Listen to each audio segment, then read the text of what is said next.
You know that feeling when someone shows up for you just when you need it most? That's what Uber is all about. Not just a ride or dinner at your door. It's how Uber helps you show up for the moments that matter. Because showing up can turn a tough day around or make a good one even better. Whatever it is, big or small, Uber is on the way. So you can be on yours. Uber, on our way. Hey, before we get started, a programming note. The CityCast Denver team is taking tomorrow off in honor of Juneteenth. We'll be back in your feed on Friday with something a little different and fun, and then Monday, things should be back to normal, whatever normal means these days. Today on CityCast Denver. Does Denver have an abandoned building problem? Westward staff writer Katie Cheshire is on the busted building beat, and she joins me to explain how a new proposal in front of City Council could change the way Denver deals with problem properties. Today is Wednesday, June 18th. I'm Bree Davies, and here's what Denver's talking about.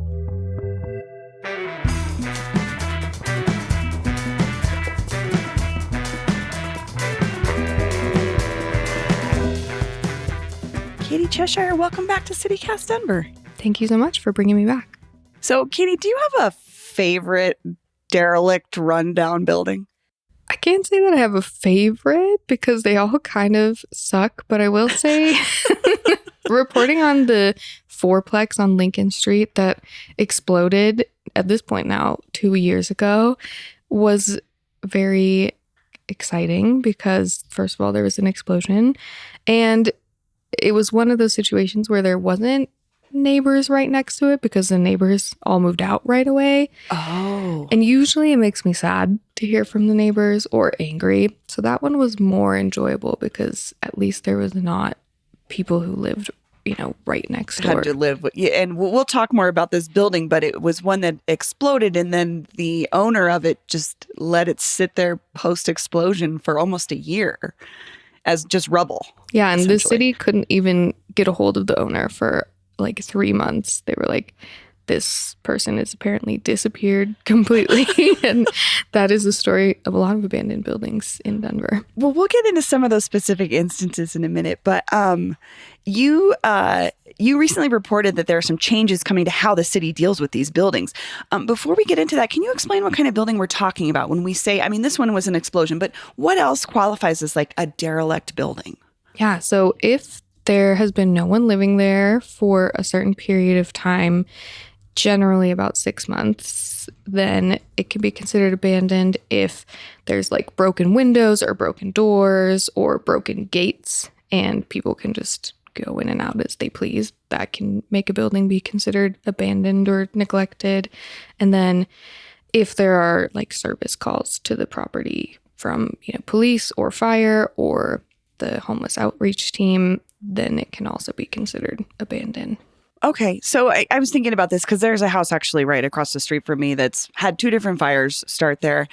It's clearly nobody's living in it, but I just wonder, like, does the city have to send someone out to officially declare it derelict? The answer is yes. Okay. The city has a list called the Neglected and Derelict Building List, and they add properties to it. In the last few years, they've really picked it up. It slowed down during the pandemic, as many things did, because they didn't have staffing, especially they used to, they still do, but they might change the fact that they have to have hearing officers, and they suspended all hearings for a while there during COVID. So in the last few years, they've really picked back up identifying buildings, putting them on this list, and trying to deal with them. So that may be why we saw such a rise in derelict buildings on this list, was just there wasn't the staff to sort of collect that information in the last couple of years, like post-COVID? Absolutely. And so I think it kind of freaks people out to hear that in 2024, we added 160 buildings to the list. And the list is around 280 buildings total. So it looks like, oh my gosh, 2024 was so awful. It was the worst year for derelict buildings in the last decade. Yeah. But it's not likely that that's the case. The more likely explanation is the city finally had resources to really devote to digging into this problem and discovered that it is a huge one. Okay, so it's like it's been an ongoing problem, but like we didn't have like a an explode, or that probably isn't the best word. We didn't have like a super rise for any reason other than the city didn't have the staff to find these buildings and start tracking. Okay, that makes a little bit more sense now because I was looking at that data and was like, geez, do we have like an epidemic of shitty buildings? But I mean, we kind of do, but it's not specific to the last few years. I don't think it's more we just are identifying them. Well, we're talking about this because all of the way that the city approaches this issue could be changing soon because City Council is debating a proposal that may help solve this problem. What exactly is this proposal? Yeah, so I would say that there's 3 big parts to the proposal. The first part is currently, in order to make a property owner do anything, the city has to have a hearing. And for property owners that just aren't responding or don't show up, these hearings can take months and months to schedule, and it kind of spirals because if you can't even get someone to reply to you, how can you schedule a hearing? How can you make sure the hearing is fair and that they have legal representation if they want it, if they're not even replying? So that's really slowed down the process. And the new idea is that there will just be like a meeting within 60 days of a property being identified as neglected. And the meeting is just where you make a plan to fix it with the city in the hopes that this landowner will answer maybe a meeting versus going to court. Yes. And the other part kind of responds to that, which is if they don't come to the meeting, then they get another 30 days. The city will officially cite them at the time that they don't go to the meeting. After 30 days, then the city can petition Denver District Court to basically take a legal action, which says, if you keep neglecting this building, we could take it. And from there, after another 30 days, so, giving people a lot of time before the city would take over a property, it's good. Then the city can say, you know what? You still haven't replied to us. You have unpaid fines. This property's insecure, and they can appoint a receiver to take care of it, which is just a word for basically property manager. So it seems like they're speeding up the process. They're instituting more fines. They're also, it sounds like they're trying to make it a little bit easier for property owners that are clearly just avoiding the situation to start working on something immediately versus asking them to come to court. But it sounds like this is a citywide issue that a lot of council members, I feel like there was a quote you had from like Jamie Torres who's like, what city council member has not gotten a call like this? But what I found interesting is speeding it up still sounds like it takes forever. But like you said, that building that exploded on Lincoln sat almost like that for almost a year. Mm-hmm. Yeah, that took 11 months to be demolished. And this new process, I think, would be 120 days max. So it is a significant reduction. And they also increased the amount the city can fine people from $999 a day to $5,000 a day. Yes. Okay. And that's only if they aren't replying.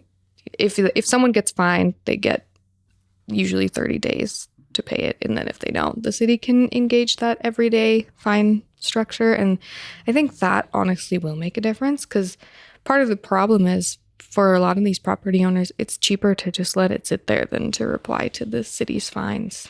Yeah, I remember reading in one of your stories, it was like this couple kept calling, like, we can't get a hold of this guy who's our neighbor. This house is started on fire. All these issues have happened. And when they finally did get a hold of him, he was like, yeah, I have a cash flow problem. So I'm just like letting that building sit until I have the money. But he doesn't have to live next door to that building.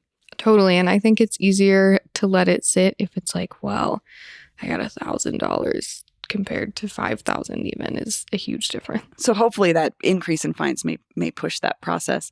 I actually drove by that spot on Lincoln last night and it has been scraped, but it's now just an empty lot, which is better than literally a rubble after an explosion. So it's an interesting dichotomy to see what they're going to do next, but at least it's safer, it seems like. Totally. And if it is an empty lot, that's part of the new ordinance too, that if lots are insecured and getting broken into, those can also be part of the neglected building list. And they couldn't be before. Well, and if city just council an empty says lot. No. Right. Just an empty lot, no building, because it's the building list. Okay. So they're changing it for cases where properties, that our lots only are getting broken into, and especially if they're near like schools or churches or rec centers, because that can pose safety issues too. Because sometimes there'll just be a fence up and like maybe someone breaks in and the trash collects there and stuff. So that's interesting though, that it's cool that maybe that's something that the city is also looking to deal with, because it also kind of sucks to live next to an empty lot. Yeah, sure. And I think it's all part of just this effort to activate more places, and it makes a lot of sense to include lots as well as buildings.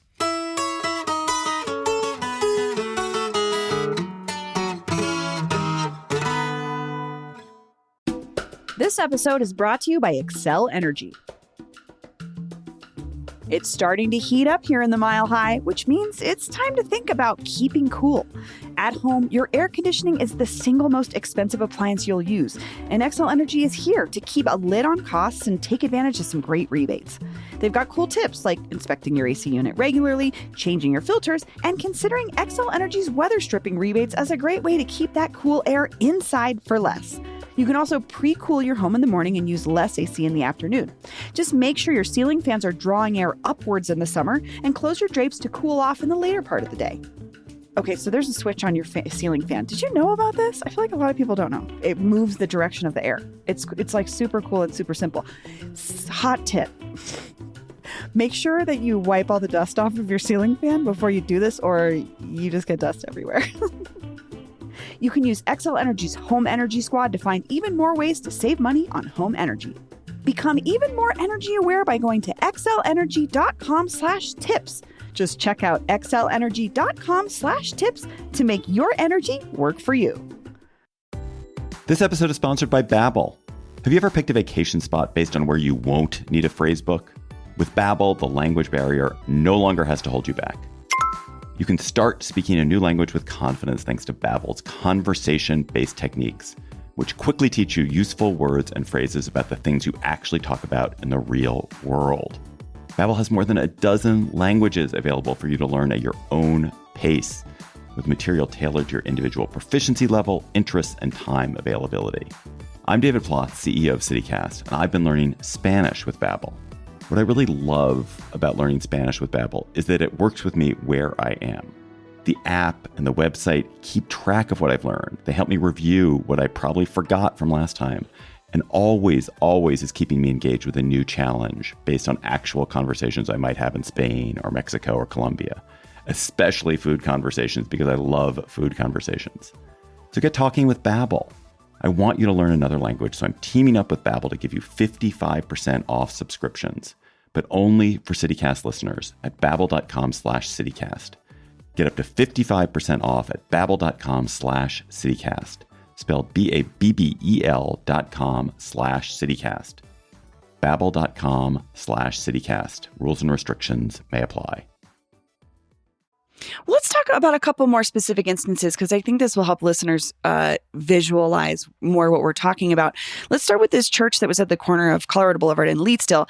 For a long time, I looked back on Google Maps for at least a decade, and it looked like it was in pretty bad shape at least a decade ago. It's since been torn down, and there's development plan for it, but Councilwoman Sawyer said it got 165 calls to the city about it. What happened with this building? Yeah, and within those 165 calls to the city, it was like over 200 employees that ended up using their time to work on this one city church. Employees. Yes, and I think that is a lot of the frustration that council members feel is sometimes there's so many city departments that can be involved that it's like a too many cooks thing and nobody knows who to ask. And that was somewhat the case with this church is, the police department gets involved if there's a crime. The fire department gets involved if there's a fire, or even a wellness check can sometimes be fire. That could be police. It could be the special police homeless outreach team. It could be like even Denver Department of Public Health and Environment if there's health issues there. So this church just kept racking up problems. But if there is a serious crime committed at one of these places, that in the past has been like the only way to get them resolved, because then it could go to the court system. And that is what happened with this church, and which is sad. Like, we just don't want it to get to that point. So that hopefully is what these changes could do, is eliminate the idea that you have to have a crime happen before the city takes serious action, although it sounds like the city was trying to work on this issue if more than 200 employees had sort of been in contact with this building problem. Yeah, and Amanda Sawyer called it the doom loop. Yeah, what did she mean by that? Yeah, and what she meant is what I was talking about with so many city agencies. It's like they get swirled around, bopped from place to place. At one point, this department's dealing with it. Then another department steps in and they're like, oh, this department is already dealing with it. Should I be doing this? And they kind of all like look around and nobody's actually taking ownership of it. So I think a lot of the changes are also aimed to really push that community planning and development. Like have a point person there versus like, oh, I called CDPHE or I called zoning and, that's fire department. So you're saying part of this could be if we had one person in one department dealing with that property, it could get taken care of a lot faster. Yeah. And just to make it clear, like who's in charge, and part of the ordinance, which is like more technical and boring, is they're going to update their internal tracking system for these buildings to kind of make it clear what departments might have already seen it or where it might have already been tracked or logged. So they're just going to start keeping track of it, which sounds great. Yes, but it takes technology that apparently they need to invest in and they don't have yet. So we'll talk about the money thing in a little bit on the city side, but I want to talk about another structure. This house in Elyria, Swansea at 4665 Josephine Street. It's a boarded up single family home, kind of like we were talking about people being frustrated that this is a house that someone could be living in, but the neighbor has had some real issues with it. What is going on with this house? Yeah, and there's sort of two silos. Like we talked before about the owners who just really don't care.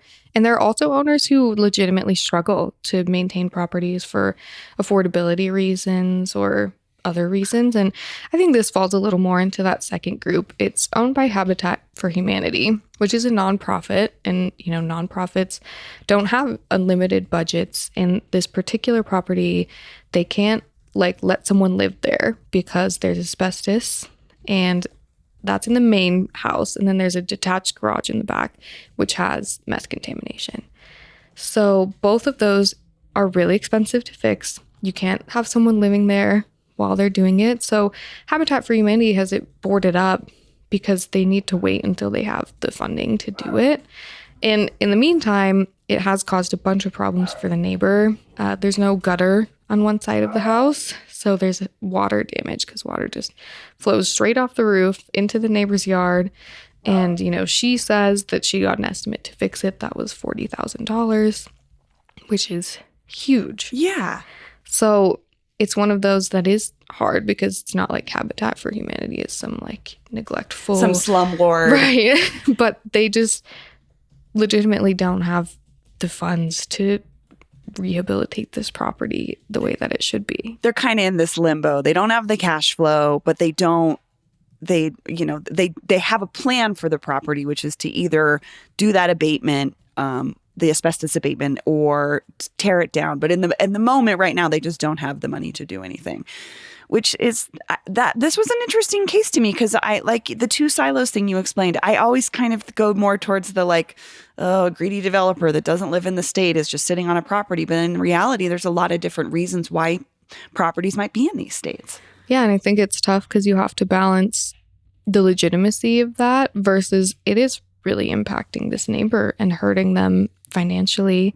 And it's a reason that people could become unhoused, if their house has damage and they can't fix it and they just have to move, or they try to fix it and they go into debt. Yeah. So you pointed out that the council district with the most abandoned buildings is mine, right here where we are in District 3, which is the west side of town. Why do you think it's happening so much here? I think it is because of the rate of single family homes and kind of, in some ways, less attention from developers. Like now it's starting, I'm sure, living here, the gentrifiers are here. But I mean, they said that 10 years ago. I've lived on this side of town for 15 years and we're still watching to see what happens. Right. So it's kind of, I think that's part of it is at this point, if developers do own lots, they're kind of waiting to see what they could do or what would make them the most money. If people own single family homes and have for generations, sometimes if the main inhabitant dies, those homes can become abandoned because the family doesn't really want to give up the house, but they can't maybe invest in it, or nobody wants to live in it at the moment, but it is their family equity. Right. And so I think that is also a lot of the case more on the west side. It's historically a place where families have built that generational wealth, but it can get hard to maintain. Yeah, I also think there's less Karens in this neighborhood. Like, my neighbors are not super inclined folks to like call the police on people or report these things. So I mean, at least I've noticed just living over here for a decade and a half is just people kind of mind their own business, you know?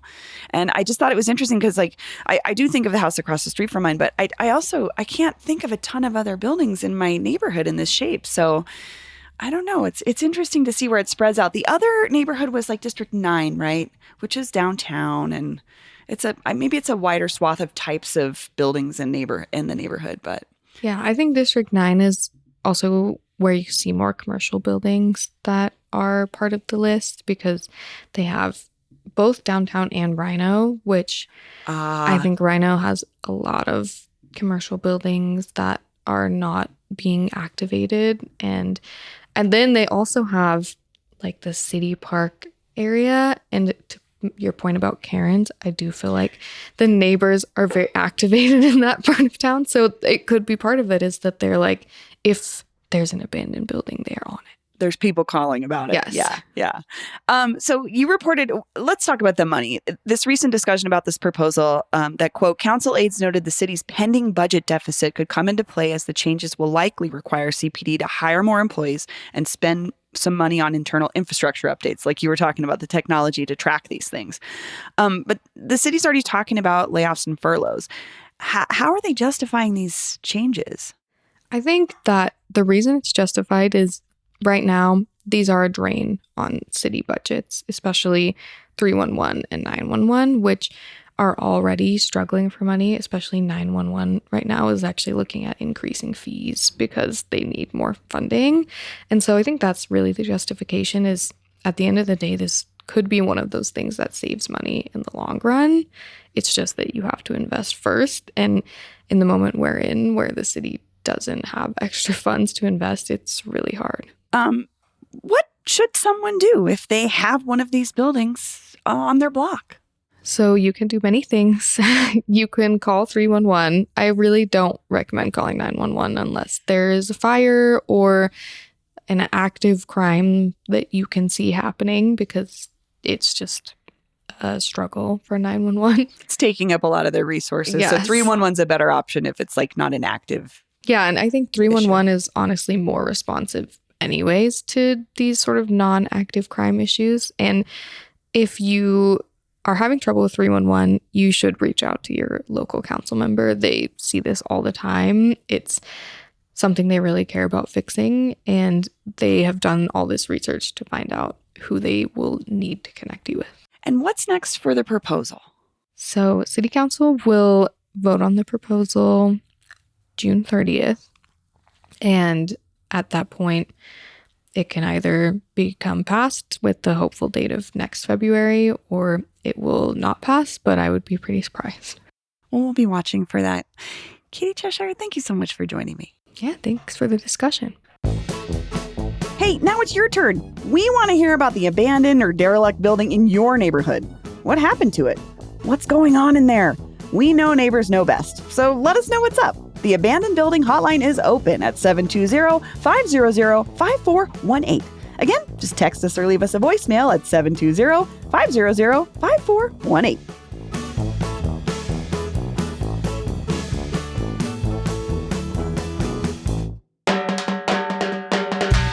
That's all for today here on CityCast Denver. If you enjoyed this show, why not take a minute to tell Habitat for Humanity about us? Rate the show wherever you get your podcasts, and subscribe to our morning newsletter and learn more about us at denver.citycast.fm. Our theme music is by Los Mogochetes, with additional mixing by Tyler Lindgren. Additional music this week from Carl Christensen and Hip Color. We'll be back Friday morning with something special. See ya!